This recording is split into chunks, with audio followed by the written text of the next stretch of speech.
السلام علیکم کلاس 7۔ آج سے ہم اپنے فرسٹ چیپٹر کا آغاز کر رہے ہیں۔ یہ چیپٹر ہے ابتدائی طبی امداد، یعنی اس کے لیے آپ انگلش ورڈ اگر یوز کریں گے تو کریں گے فرسٹ ایڈ، ٹھیک ہے۔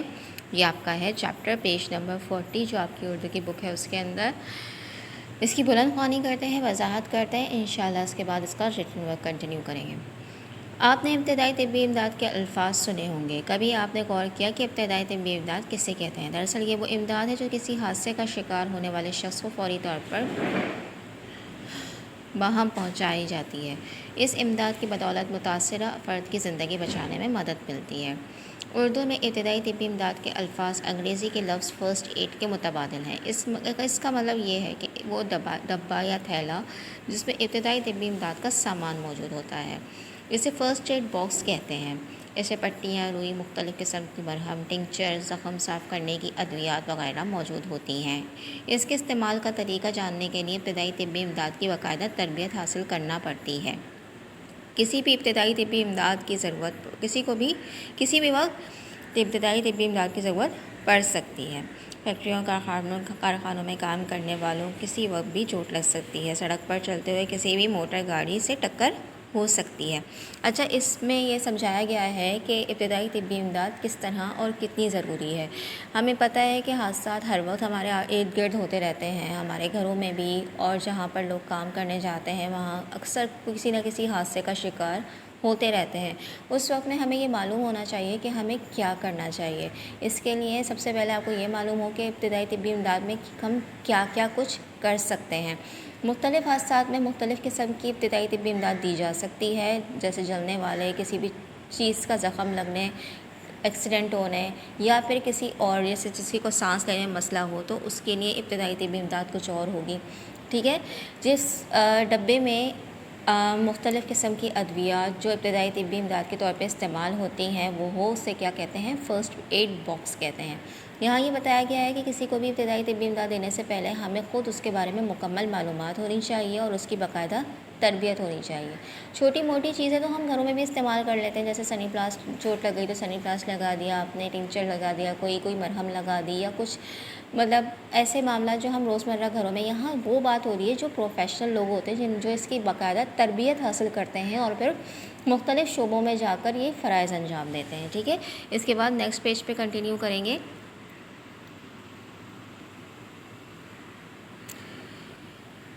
باورچی خانے میں کام کرتے وقت پاؤں پھسل سکتا ہے، ذرا سی بے احتیاطی سے کپڑوں میں آگ لگ سکتی ہے، بجلی کا کام کرتے ہوئے کرنٹ لگ سکتا ہے، صفائی کے دوران بچھو ڈنک مار سکتا ہے، نہر یا دریا میں نہاتے وقت کوئی ڈوب سکتا ہے۔ یہاں پہ یہ بتایا گیا تھا کس طرح سے ہم مختلف جگہوں پر مختلف حادثات کا شکار ہو سکتے ہیں، جیسے کچن کے اندر خدا نہ کرے جلنے کے یا آگ لگنے کے خطرات زیادہ ہوتے ہیں۔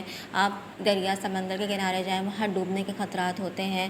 کسی کارخانے یا کسی فیکٹری میں کام کریں تو مختلف اوزاروں یا مشینوں سے لوگ اکثر زخمی ہو جایا کرتے ہیں، تو اس لیے ہمیں ان معاملات کا پتہ ہونا لازمی ہے۔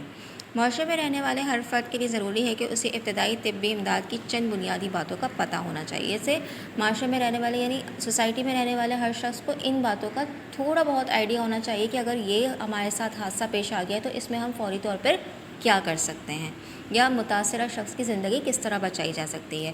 جیسے کہ مثلاً اگر کسی کو سانپ ڈس لے تو اس کا زہر دل تک پہنچنے سے کیسے روکے، یعنی سانپ اگر کسی کو خدا نہ کرے ڈس لیتا ہے تو اس کا زہر دل تک پہنچنے سے پہلے کس طرح روکا جا سکتا ہے۔ زخمی جگہ سے 2 انچ اوپر رسی یا زور سے کپڑا باندھ دیا جائے اور جتنی جلدی ممکن ہو متاثرہ شخص کو اسپتال لے جایا جائے۔ دیکھیے، ابتدائی طبی امداد فرسٹ ایڈ اس چیز کا یہ نہیں ہوتی کہ آپ اس کو وہ کر دیں اور اسپتال لے جانے کو ضروری نہ سمجھیں۔ اسپتال لے جانا ایک الگ چیز ہے، اور جس طرح آپ فرسٹ ایڈ دیتے ہیں، یعنی فرسٹ ایڈ کے اندر آپ کی وہ کام شامل ہوتا ہے جو آپ فوری طور پر خود کر سکتے ہیں۔ اسپتال لے جانے میں دیر لگ سکتی ہے، خدا نہ کرے مریض کی جان جا سکتی ہے، تو اس کے بدلے آپ گھر میں یعنی اس جگہ پر فوراً وہ کام کریں جس سے اس مریض کی فی الحال وہ تھوڑا بہت سیکیور ہو سکے، یعنی اسپتال تک کا راستہ طے ہو سکے۔ جیسے کسی کو سانپ ڈس لیا، سانپ کا زہر تیزی سے پھیلتا ہے، آپ سب کو پتہ ہے۔ اب اگر کسی کو سانپ ڈس لیتا ہے اور وہ اسپتال پہنچنے تک مر جاتا ہے تو اس سے پہلے ہم کیا کر سکتے ہیں؟ اس کے زہر کو دل تک پہنچنے سے کیسے روک سکتے ہیں؟ جس جگہ سانپ نے ڈسا ہو اس سے تھوڑی اوپر کس کر پٹی باندھ دیں، یعنی اس کو بلاک کر دیں تاکہ وہ دل تک نہ پہنچ سکے۔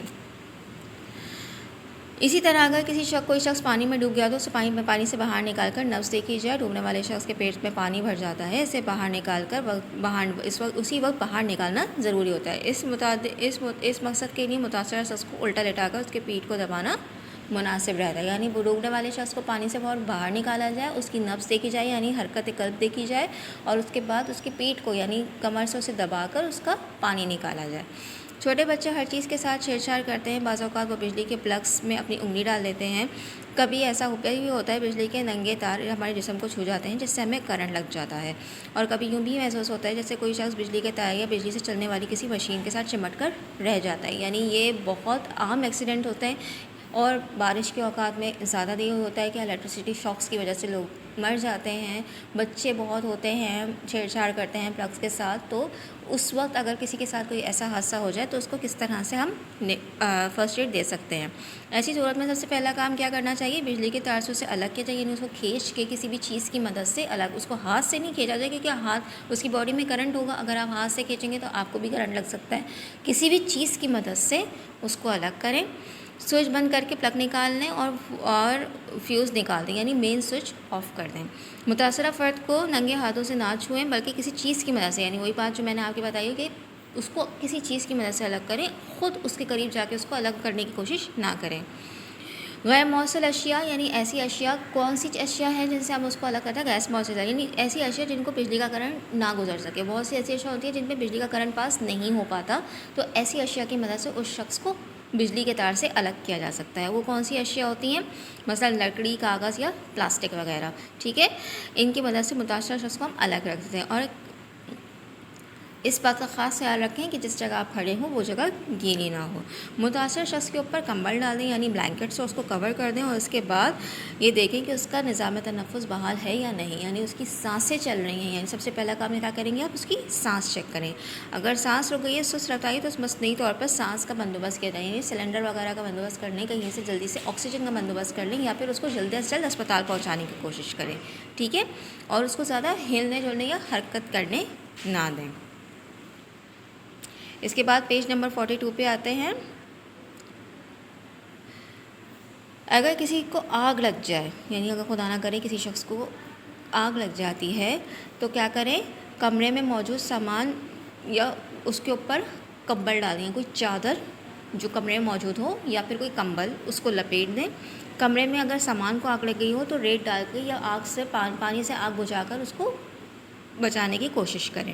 آگ سے جھلسے ہوئے حصوں کو مرہم وغیرہ لگائیں, یعنی فوراً سے جو فرسٹ ایڈ ٹیوب ہوتی ہے برنس کی, یعنی زخموں پہ لگانے کی, وہ لگائی جائے اور اس کو اسپتال پہنچایا جائے. یعنی سب کچھ اس لیے نہیں کہ آپ اس کو گھر میں ہی رکھیں اور فرسٹ ایڈ دے دی تو آپ یہ سمجھیں کہ آپ کا کام ہو گیا, آپ یہ اس کو گھر میں ہی رکھ سکتے نہیں. اس کو جلد از جلد اسپتال پہنچانے کی کوشش کی جائے.